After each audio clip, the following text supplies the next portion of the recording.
Assalamualaikum warahmatullahi wabarakatuh, bosku. Sahabat inspirasi dimanapun kalian berada. Oke bosku, kali ini kita akan bikin video malam.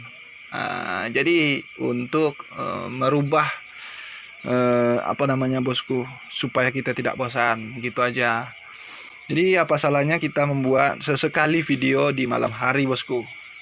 Kita akan melihat perkembangan bagaimana sih ayam itu kalau malam hari. Nah, oke nggak bosku?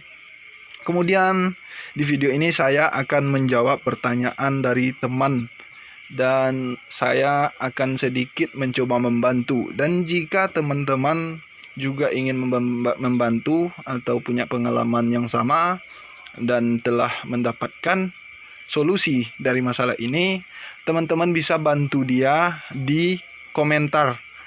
Komentarnya ada di video saya yang sebelum ini. Mohon dibantu bosku. Jadi kita di sini adalah untuk berdiskusi. Itu tujuan saya membuat channel ini bosku. Seperti yang sudah saya pernah sampaikan sebelum-sebelumnya. Jadi tidak ada yang pintar di sini. Saya juga orang awam. Saya juga orang yang tidak ada apa-apanya gitu bosku.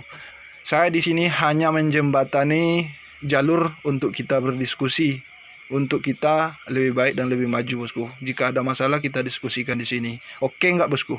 Jadi bantu teman kita bosku. Di video yang sebelum ini bosku, lihat di videonya, pertanyaan itu seperti ini. Bang, saya punya 2 kotak ayam. Ayam saya semuanya mati di umur 3 minggu. Gejalanya cengap-cengap langsung mati. Jadi dia ada 2 jenis penyakit.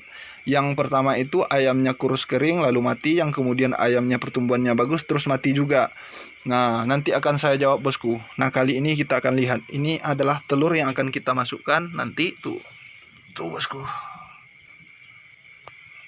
Ini nanti akan kita masukkan ke dalam mesin ini bosku.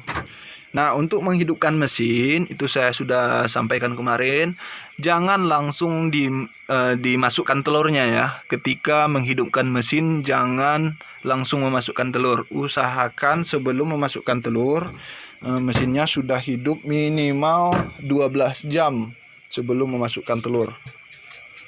Kemudian tadi ada yang menetas, hari ini hari Rabu. Tuh. Sudah saya pindahkan ke kandang. Nanti kita akan jawab pertanyaan di videonya yang di kandang aja bosku ya. Kemudian ini nanti tanggal 5 Mei. Tanggal 5 Mei. Kemudian setelah itu yang di bawahnya. Setelah itu nanti yang masuk ini bosku. Jadi insya Allah akan sekali seminggu. Nah, itu yang saya bilang di video-video sebelumnya. Insya Allah dia pendapatannya akan reguler terus bosku. Nah, tidak henti-hentinya insya Allah. Jadi sekarang kita jawab pertanyaan dari teman kita tersebut bosku. Mudah-mudahan ini dapat membantu. Oke bosku, kita jawab pertanyaannya bosku. Nah, ini adalah ayam yang barusan kita pindahkan tadi bosku. Begini kondisinya, baru saja kita pindahkan ke kandang DOC. Dan juga jangan lupa bosku, kalau DOC nya baru masuk, jangan lupa diberikan larutan karbohidrat atau larutan yang manis-manis bosku, yang mengandung gula. Yang lebih bagus lagi, kalau yang dari pabrikan itu ada sorbitol namanya, atau kalau yang dari kesehatan ada air infus. Kalau yang cara sederhana, lebih gampang dan lebih murah, itu gula merah seperti ini bosku, gula merah. Nah, terus untuk lampunya di hari pertama sampai 1 minggu itu tergantung dari suhu lingkungan bosku. Kalau lingkungannya dingin itu kasih lampu yang lebih banyak. Untuk melihat kondisi DOC itu apakah suhunya pas atau tidak, dia akan menyebar rata seperti ini bosku. Ini baru saja kita masukkan 5 menit yang lalu, dia sudah menyebar rata. Itu tandanya suhunya pas bosku. Suhunya pas. Dan jangan lupa dikasih alas seperti ini, dan pakannya ditabur dulu seperti ini. Ditabur pakannya. Coba tuh dia makan di situ. Ini untuk memperkenalkan dia bosku. Untuk memperkenalkan dia kepada pakan. Oke bosku, sekarang kita jawab pertanyaan dari teman kita tadi. Nah, semoga dapat membantu. Nah, jadi gini bosku. Gangguan pernapasan pada anak ayam dapat disebabkan oleh beberapa faktor ya. Berdasarkan gejala klinis yang telah kita teliti, diagnosa mengarah ke satu penyakit yang disebut aspergillosis. Ya, ingat-ingat bosku, aspergillosis. Namun perlu dilakukan bedah bangkainya untuk menentukan penyakit ini. Aspergillosis merupakan penyakit pernapasan yang disebabkan oleh jamur. Jadi aspergillosis ini lebih sering menyerang anak ayam, tapi ada juga yang menyerang ayam dewasa. Jadi sel-sel penyusun tubuh jamur dengan bentuk memanjang seperti benang. Jadi jamur aspergillosis akan menempel pada kantong udara dari organ di ayam itu, dan juga organ pernapasan lainnya. Kemudian menimbulkan perubahan patologi serta mengiritasi saluran pernapasan sehingga ayam mengalami sesak napas tanpa suara. Jadi gejala klinis bentuk akut yaitu ayam mengalami kesulitan bernapas, leher dijulurkan ke atas, kenaikan frekuensi napas dan nafsu makannya yang turun. Jadi hal tersebut mengakibatkan pertumbuhan ayam akan terhambat, bosku. Jadi seperti yang dijelaskan teman kita tadi itu, jadi ada ayamnya yang kurus dan ada juga yang gemuk. Nah, ini salah satu faktornya. Oke bosku, sedangkan bentuk pada kronis yang umumnya dijumpai pada ayam dewasa, gejala ini dapat berlanjut seperti kebiruan, bosku. Jadi kekurusan dan berujung pada kematian. Jadi jalur utama penularan aspergillosis ini menyerang sistem pernapasan atau menghirup spora jamur. Jadi sekam atau liter atau alas kandangnya ataupun peralatannya, ransum ataupun pakan, dan juga air minum yang terkontaminasi dengan spora jamur aspergillosis. Jadi bosku, dapat menjadi media penularan jamur. Jadi tempat-tempat yang tadi itu bisa menyebabkan penularan jamur, bosku. Jadi selain itu, penularan ini bisa melalui telur, yaitu di hatchery. Penularan aspergillosis sangat mudah terjadi, bosku, di dalam ruangan inkubator telur yang terkontaminasi ditambah dengan kondisi di dalam inkubator yang sangat ideal untuk pertumbuhan aspergillosis, bosku. Nah, jadi itulah gunanya kita membersihkan cangkang telur atau permukaan telur sebelum kita memasukkan ke mesin tetas, dan juga untuk membersihkan mesin tetas kita. Itu gunanya, bosku. Jadi supaya tidak terjadi penyebaran virus dan juga bakteri, bosku. Jadi itu akan berdampak kepada DOC yang kita cetak nanti. Jika proses fumigasi ini atau pembersihan mesin tetas atau desinfeksinya tidak dilakukan dengan maksimal atau telur yang dimasukkan tidak dalam kondisi benar-benar bersih, maka jamur bisa tumbuh, bosku. Nah, kita nggak tahu apakah saat penetasan telur yang dimasukkan ke dalam mesin itu sudah dalam keadaan bersih, atau bisa jadi saat fumigasi berlangsung mesin yang ini tidak terfumigasi dengan baik, bosku. Makanya saya lebih menggunakan cara tradisional, dan saya pastikan satu persatu telur yang saya masukkan ke dalam mesin itu sudah bersih, bosku.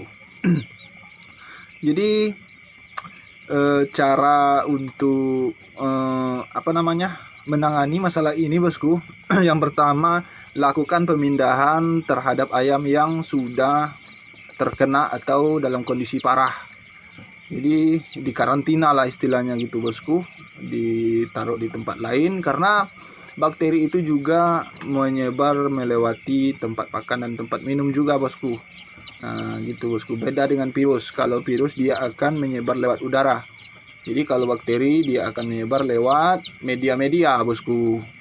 Jadi lakukan juga untuk seleksi ransum atau pakan yang telah berjamur. Kemudian jemur ransum yang berjamur di bawah sinar matahari atau dipanaskan supaya bakterinya bisa mati, bosku. Dan juga untuk ayam yang belum terlalu parah bisa ditingkatkan staminanya dengan memberikan vitamin dosis tinggi bosku. Jadi berikan seperti Fortefit. Fortefit diberikan nanti, jadi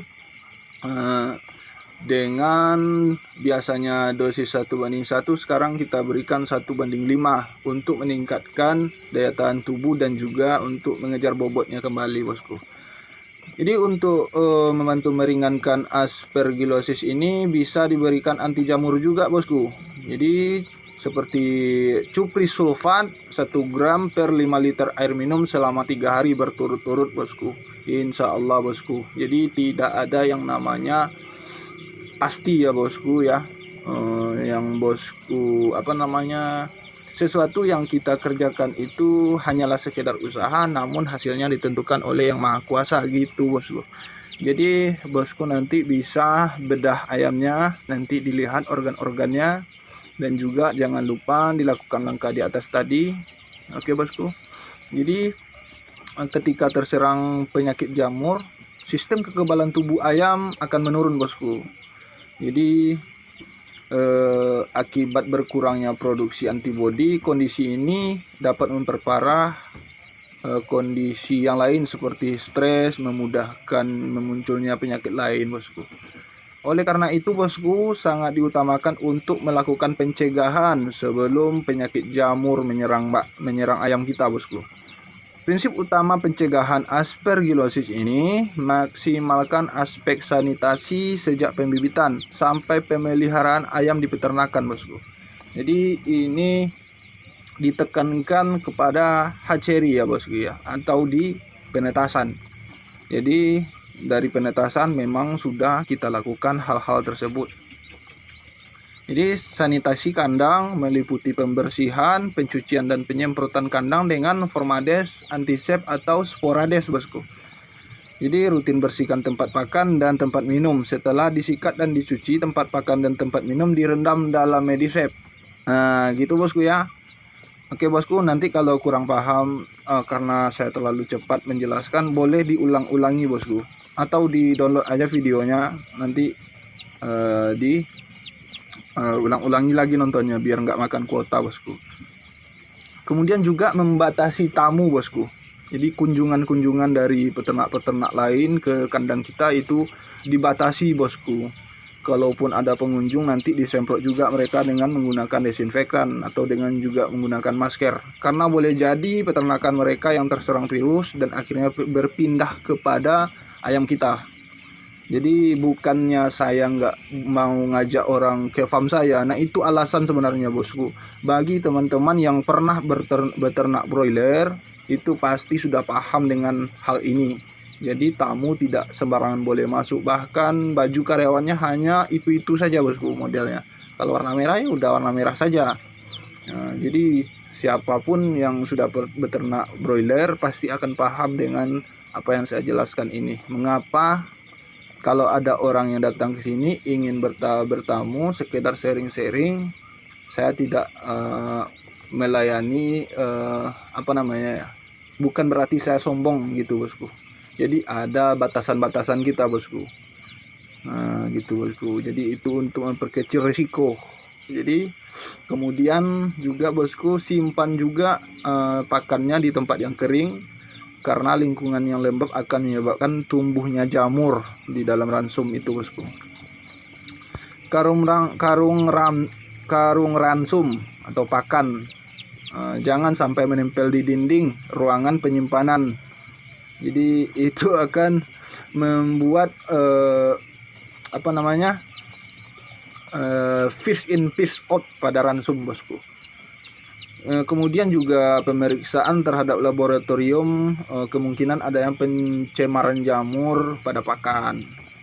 Oke bosku, itu aja jawabannya untuk teman kita tadi. Mudah-mudahan ayamnya cepat sehat selalu, kembali pulih, dan peternakannya berjalan normal kembali dan juga lancar mudah-mudahan. Jadi sekali lagi saya tekankan, kita hanya bisa berusaha dan berdoa, hasilnya tetap ditentukan oleh Yang Maha Kuasa bosku. Oke bosku, mudah-mudahan kita bisa mengambil pelajaran dari sini. Itulah gunanya saya membuat channel ini, untuk kita berdiskusi. Kita tidak ada yang pintar di sini, bosku. Kita semuanya sama-sama belajar. Tetapi dengan adanya media ini kita bisa berdiskusi di sini, bosku. Makanya jangan lupa subscribe, like, dan share kepada teman-teman kalian. Boleh jadi mereka membutuhkan informasi-informasi seperti ini. Apalagi jika pemula, mereka pasti butuh. Insya Allah apa yang kalian lakukan itu akan bermanfaat dan akan mendapatkan imbalan di sisi Yang Maha Kuasa. Itu saja yang dapat saya sampaikan. Assalamualaikum warahmatullahi wabarakatuh, bosku.